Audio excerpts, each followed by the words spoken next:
Does your teen struggle to get up and going early in the mornings?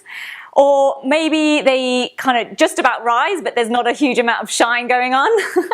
Maybe they're up and at 'em early in the day, but tired and a little bit brain dead in the afternoons or evenings. And this second one is me too, by the way. Well, the good news is this is all totally normal and natural. There's a lot of research being done about what makes us early birds or night owls and how these energy ebbs and flows vary between males and females at different ages in different situations. And it's now been well documented that teenagers are naturally later risers, and some schools have even adapted to this and started their days later for students in those later year groups of high school. But how can your teen optimize this and really make it work for them? Well, once your teen pays some attention to their daily patterns, if they weren't already aware of them, then they monitor when they're feeling most alert and when their best times to work are.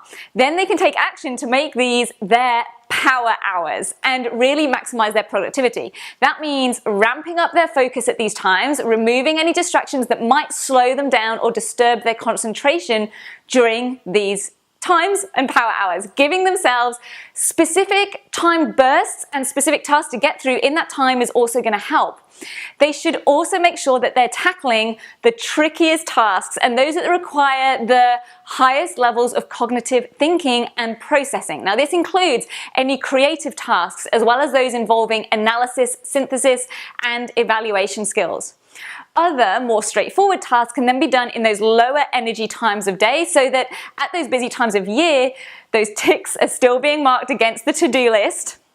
And this is things like proofreading, maybe doing some filing of notes, or just doing background research for an assignment or an essay task. These are all good tasks to do at these times.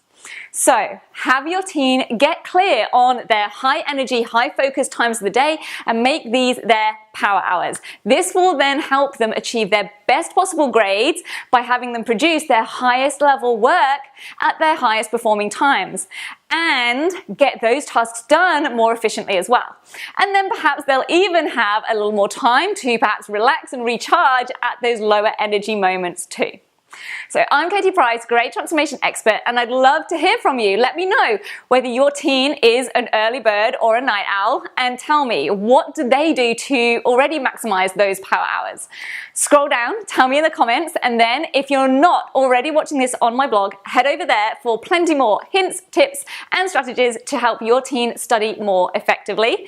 And until next week, let's make this a fantastic week.